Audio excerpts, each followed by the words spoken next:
Hello students, अनंत ज्ञान भाई सज्जन में आप सभी का हार्दिक स्वागत है। कल हमने क्लास 11th हिंदी चैप्टर 2 मियां नसरुद्दीन की फुल एक्सप्लेनेशन की थी और आज उसके प्रश्न उत्तर हल करेंगे। तो सबसे पहला प्रश्न है, मियां नसरुद्दीन को नान भाइयों का मसीहा क्यों कहा जाता है? इसका आंसर है, मियां नसरुद्दीन का नान भाई रोटी पकाने का अंदाज निराला है, वह उसे काम नहीं कला समझते हैं। यह कला उसे अपने खानदान से विरासत में मिली है।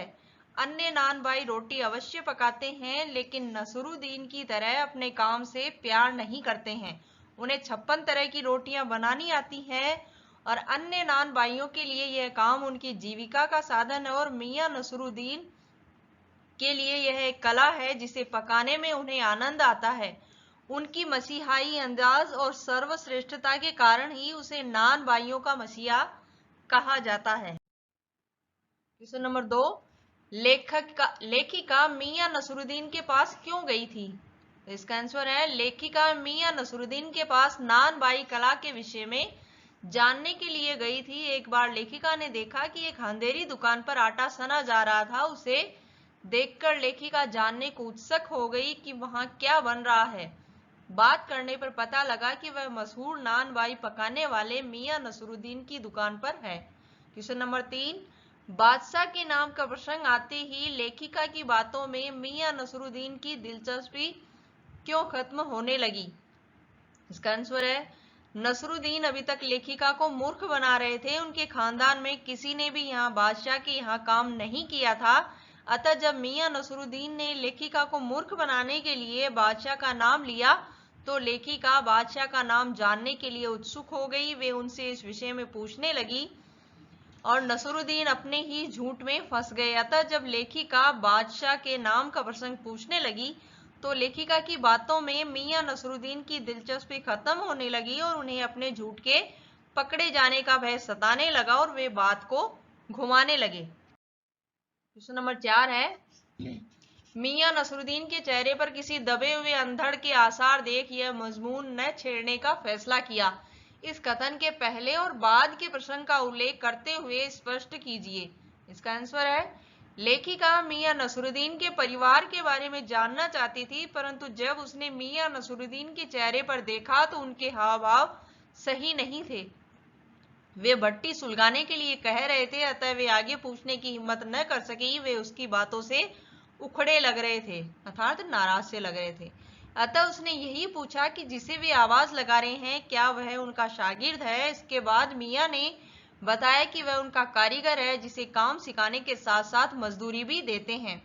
क्वेश्चन नंबर 5 है, पाठ में मियां नसरुद्दीन का शब्द चित्र लेखिका ने कैसे खींचा है? तो इसका आंसर है, वे बताती हैं कि मियां नसरुद्दीन की आयु 70 है। मौसम की मार के कारण उनका चेहरा पका हुआ सा लग रहा है। मियां नसरुद्दीन की आंखों में देखकर पता चलता है कि उसमें काइयापन और भोलापन का मिला जुला रूप है। उनकी पेशानी मजे हुए व्यक्ति के समान तेवर से पूर्ण है। वे अपना जवाब बड़े सदे हुए रूप में देते हैं और वे अपने सिर पर पंच हजारी अंदाज में हिलाते हैं। वे कभी आंखें तरेरते हैं और कभी उसके कंचे को फेरते हैं। अब पार्ट 2 से क्वेश्चन नंबर 1, मियां नसरुद्दीन की कौन सी बातें आपको अच्छी लगी? इसका आंसर है, मियां नसरुद्दीन को अपने काम से बहुत प्यार है। उनका काम रोटी बनाने का है, परंतु वे उसे काम के रूप में नहीं एक कला के रूप में देखते हैं। उनकी यह बात मुझे बहुत अच्छी लगी। जब हम अपने काम से प्यार करने लगे तो वह बस काम नहीं रह जाता, उन्हें बहुत प्रकार की रोटियां बनानी होती है। इसमें वे स्वयं पर गर्व करते हैं और अपने काम का उन्हें इतना गहरा ज्ञान है कि उसने उन्हें गर्व से भर दिया है। लोग प्राय अपने काम को इतने गर्व से नहीं लेते। काम उनके लिए पैसे कमाने का जरिया है। क्वेश्चन नंबर 2 है, तालीम की तालीम ही बड़ी चीज होती है। यहाँ लेखक ने तालीम शब्द का 2 बार प्रयोग क्यों किया है?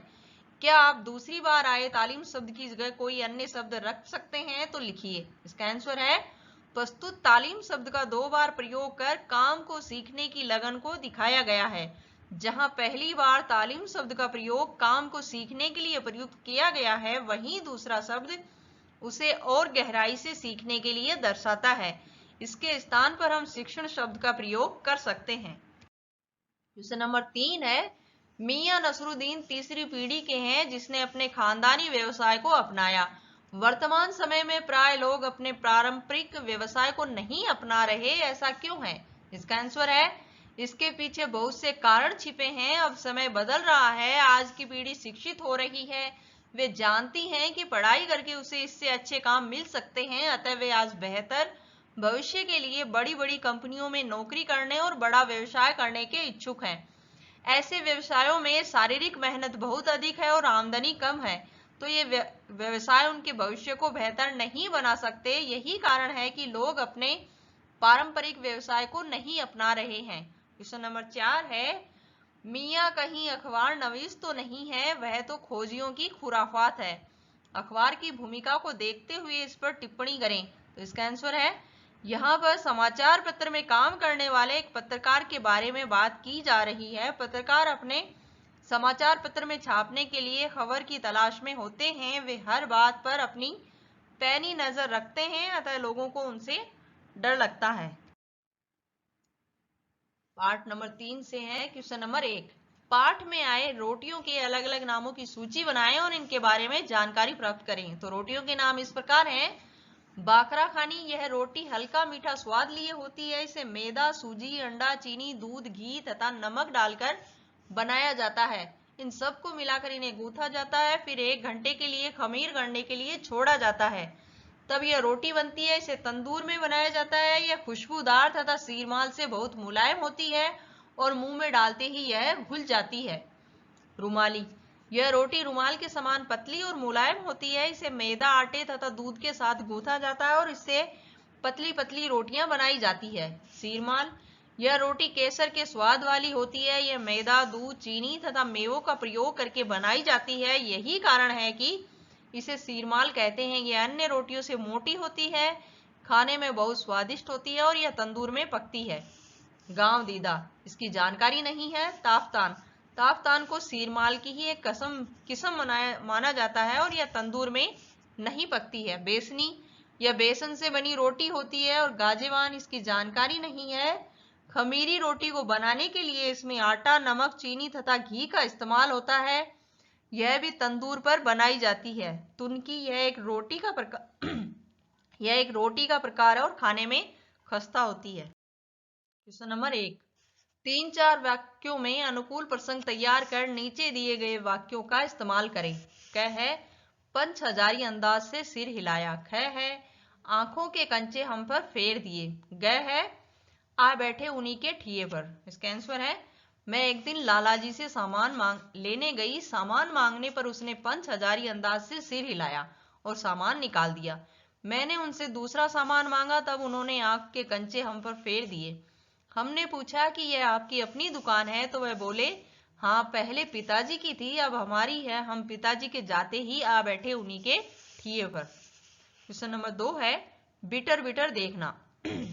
वाक्य में देखने के एक खास तरीके को प्रकट किया गया है। देखने संबंधी इस प्रकार के 4 क्रिया विशेषणों के वाक्य बनाइए। इसके आंसर है, देखने संबंधी 4 क्रिया विशेषण शब्द इस प्रकार है। पहला है टुकुर टुकुर देखना, बच्चा मुझे टुकुर टुकुर देख रहा है। ख है, टकटकी लगाकर देखना, माँ मुझे टकटकी लगाकर देखने लगी है। ग है, सकपकाकर देखना, गोविंद सकपकाकर देख रहा था। घ है, टिम टिम देखना, मेरी बेटी मधुरा मुझे टिम टिम देखने लगी है। Question number 3। नीचे दिए गए वाक्यों में अर्थ पर बल देने के लिए शब्द क्रम परिवर्तित किया गया है। सामान्यतः इन वाक्यों को किस क्रम में लिखा जाता है, लिखें। क है, मियाँ मशहूर है 56 किस्म की रोटियां बनाने के लिए। ख है, निकाल लेंगे वक्त थोड़ा। ग है, दिमाग में चक्कर काट गई है बात। घ है, रोटी जनाब पकती है आंच से। तो इसका आंसर है, 56 किस्म की रोटियां बनाने के लिए मियाँ मशहूर हैं। ग है, ख है, थोड़ा वक्त निकाल लेंगे। और ग है, दिमाग में बात चक्कर काट गई है। और अंतिम है, घ है, जनाब रोटी आंच से पकती है। तो इसी के साथ हमारी क्लास यहीं समाप्त होती है। इस वीडियो को देखने के लिए आपका बहुत बहुत धन्यवाद। अगले वीडियो को इंतजार करते रहिए। तब तक के लिए लाइक शेयर सब्सक्राइब जरूर कीजिए और तब तक के लिए अलविदा।